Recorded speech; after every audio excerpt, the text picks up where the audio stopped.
You know, when you buy a house or even if you just sign a lease on an apartment, there's this intuitive thing you understand right away, the boundary. Like the line in the sand. Yeah, exactly. It's the front door with the deadbolt.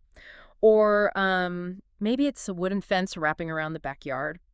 But that structure draws a very clear physical line. Like on this side is your sanctuary, your stuff, your responsibility. And on that side is the rest of the world. It basically defines your entire domain. It does. That line dictates exactly where your control begins, and where your obligations end. And it just feels so natural to us. I mean, we organize our entire lives around those boundaries. But if you zoom out and look at the really long trajectory of human history, you are forced to ask this deeply uncomfortable question. A very uncomfortable question, yeah. Is that fence actually the foundation of human progress? Or is it a cage keeping us from evolving into something greater? Because today, we are fundamentally re-examining the bedrock of modern Western civilization. A whole concept of private property. Right. It is the water we swim in. It's something you probably take completely for granted every single day. But the source material we are pulling apart in today's deep dive asks something wild. What if the very thing we think drives human progress is actually the anchor dragging us down? Yeah, and to understand just how radical that claim really is, we are exploring this highly provocative 2023 essay. It's by a thinker named Xu Fen, and it's titled Private Ownership is an Obstacle to the Ascension of Human Civilization. Quite the title. It really is. And the text sets up this monumental target right out of the gate. It points directly back 400 years to the English philosopher John Locke, specifically his second treatise of civil government. Which is, I mean, Locke is basically the architect of the modern Western mind. Oh, absolutely. The text impartially outlines this, acknowledging Locke's massive impact. The economic engines we see today, the sheer might of present-day America, the whole idea that you have a fundamental right to life, liberty, and property, that is all built on Locke's blueprint. Yeah, without him, the modern world just does not exist. Right. But Dufeng's essay presents this really bold counter-narrative. The premise is that while Locke's ideas were revolutionary, and even necessary for his era, they are now dangerously outdated. Okay, let's unpack this, because if someone is going to claim the foundational blueprint of our entire society is broken, we really need to know what that blueprint says in the first place. We do. And Locke didn't just see private ownership as, like, a neat economic trick. He viewed it as the absolute bedrock of human morality, the law of nature. The law of nature. Wow. And the essay highlights 3 specific questions that Locke used to defend this worldview. They're kind of the psychological engine of capitalism, if you think about it. What are the questions? So Locke asks, first, if wealth isn't yours, would you strive to acquire it? Second, if a son isn't yours, would you raise him and send him to school? Okay. And third, if your wife is public, would you cherish her? Basically, Locke's conclusion is that without the concept of mine, human motivation just completely evaporates. Morality collapses. I mean, I hear those questions, and I have to admit, on behalf of all of us listening, they feel incredibly bulletproof. They do. Like, to our modern sensibilities, that logic is airtight. We live in a reality where reward is just intrinsically tied to individual ownership. Right. I mean, if someone told me my paycheck wasn't going into my personal bank account, but instead into some communal neighborhood pot, It'd be out. I am logging off at 5 o'clock on the dot. I am not working overtime. It is very hard to imagine a functioning society without that specific incentive structure. Well, Xu Feng's essay actually anticipates that exact reaction. And it introduces this really striking analogy to explain why Locke's flawless logic from 4 centuries ago, why it fails us today. The carriage driver analogy, I love this part. It's so good. It describes Locke as a masterful carriage driver. Yeah, so picture the absolute greatest carriage driver in the world. This guy knows exactly how to read the horses, how to balance the weight of the carriage on cobblestone streets. He navigates the weather perfectly. He is a genius in his element. Right, a total genius. Yeah. But then you take that master driver and you just drop him into the modern era of automobiles and superhighways. And suddenly, all of that brilliance becomes completely irrelevant. Completely. I mean, the skills required to handle horse reins have zero translation to operating a steering wheel at 70 miles an hour. You can't apply carriage rules to a combustion engine. And the essay argues that Locke's ideas were the absolute pinnacle of the carriage era. But human society is now on a superhighway. Which brings in this concept the text uses, the idea of dimensions. Oh, right. Dimensional thinking. Yeah, and it's not about, sci-fi portals to other universes or anything. Sure. It refers to paradigms of consciousness and societal evolution. When you exist within a specific dimension, you operate by its logic.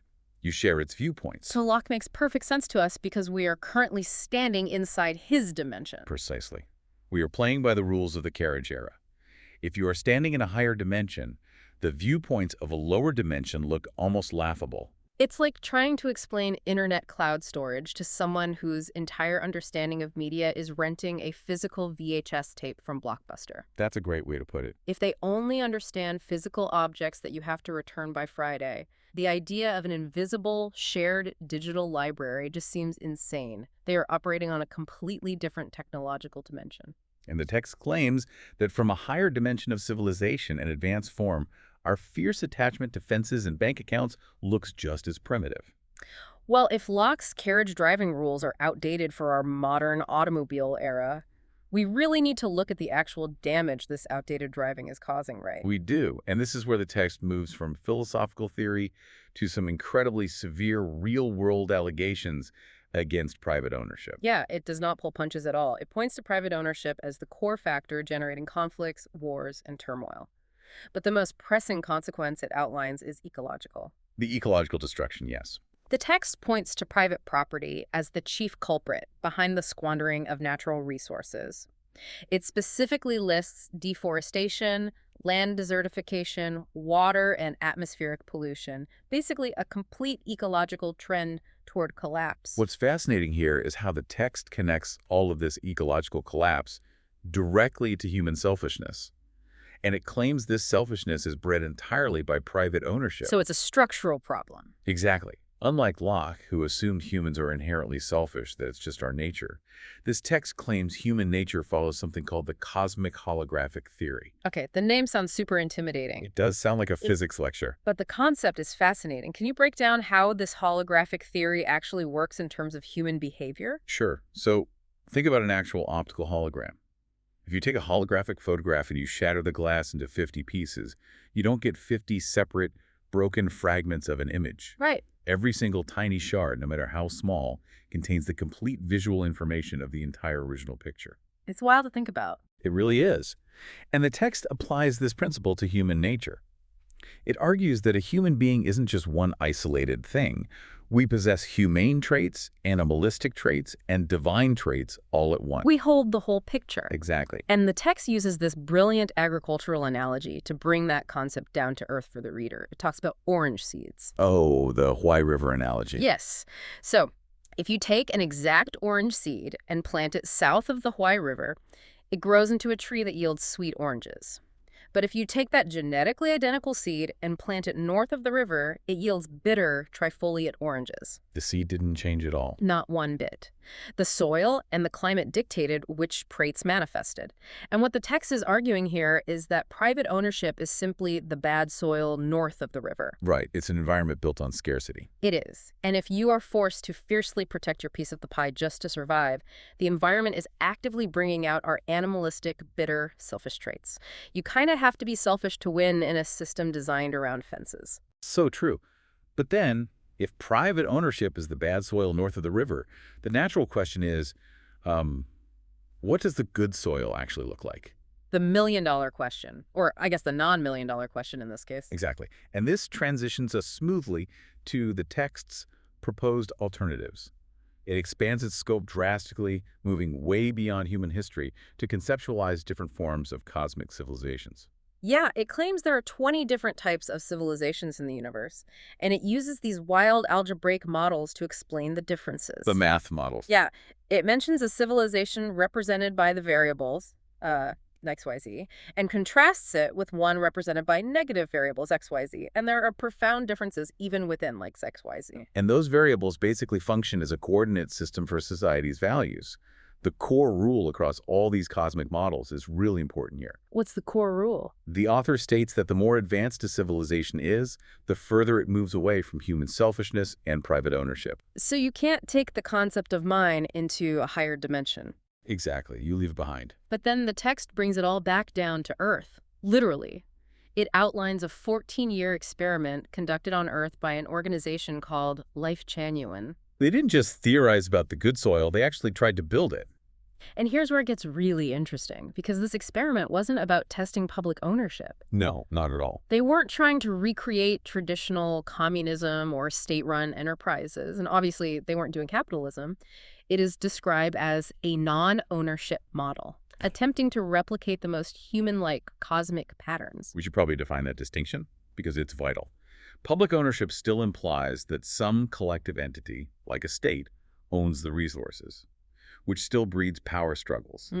Non-ownership is the radical absence of the concept entirely. Right, like the air we breathe. Nobody owns the oxygen in the room, but everyone uses what they need. Precisely. And this experiment resulted in community models they called the second home and the 1,000-year world. What's amazing is how the text contrasts the results of this 14-year experiment directly against Locke's 3 original questions. The ultimate stress test for the carriage driver. Exactly. So let's revisit Locke's first question. If wealth isn't yours, would you strive? In these models, there is absolutely no private wealth. Nobody has a personal bank account. But yet, the text reports they still work diligently, Right. which is crazy to me. Right. People contributed naturally based on their abilities. Labor wasn't extracted through the threat of starvation. Then there is Locke's second question. If a son isn't yours, would you raise him? The text says children were not biologically claimed as exclusive property, yet everyone willingly raised and educated them together. It removed that fierce biological ownership. And finally, Locke asked, if a wife is public, would you cherish her? In the non-ownership model, there are no individual wives, no legal or social ownership over partners. But women were deeply respected, and relationships were still valued. Completely. The fundamental respect remained intact without the legal framework of ownership. Okay, I have to play devil's advocate here for a second, because looking at this from our modern dimension, this sounds terrifying. Oh, absolutely. We define ourselves entirely by what we have. My career, my house, my spouse, my kids. If an individual owns absolutely nothing, not even their wealth or family ties, how do you not just become a faceless drone? Where is the individuality? Well, the text addresses this directly.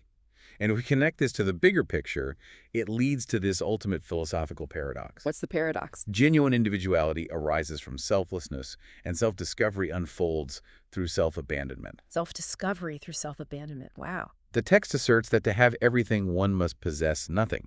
It argues that Locke's mindset completely failed to grasp this higher dimensional concept. Because all our energy is spent guarding our fences. I mean, think about it in your daily life. Think about how much anxiety and hardship, which the text attributes to being entrenched in selfishness, comes directly from fiercely protecting what you own. The mortgage, the stock market, the jealousy, it's exhausting. So what does this all mean? According to this text, giving up that desperate grip on mine might actually be the key to enjoying the wonders of life. Letting go of the fence. Yeah. We've gone on quite the journey today, starting from Locke's foundational 400-year-old defense of private property to the ecological toll of selfishness. Zooming all the way out to algebraic cosmic civilizations, and then landing on a 14-year earthly experiment in non-ownership. And obviously, whether you align with Locke's traditional views or Zweffing's radical non-ownership model, the text undeniably forces a profound reevaluation of what drives human progress. It really does. And I want to leave you with a final thought to mull over. The text focuses heavily on abandoning the private ownership of physical things, wealth, land, biological ties, to achieve true individuality. But what happens if we apply this non-ownership model to the intangible things we fiercely hoard today? If we abandon the private ownership of our digital identities, our personal data, or our creative ideas, would that elevate us to a higher dimension of digital civilization? Or would it just erase our individuality entirely? A fascinating question for the digital age. Thank you so much for joining us on this deep dive. Keep questioning the foundations of your own world. Catch you next time.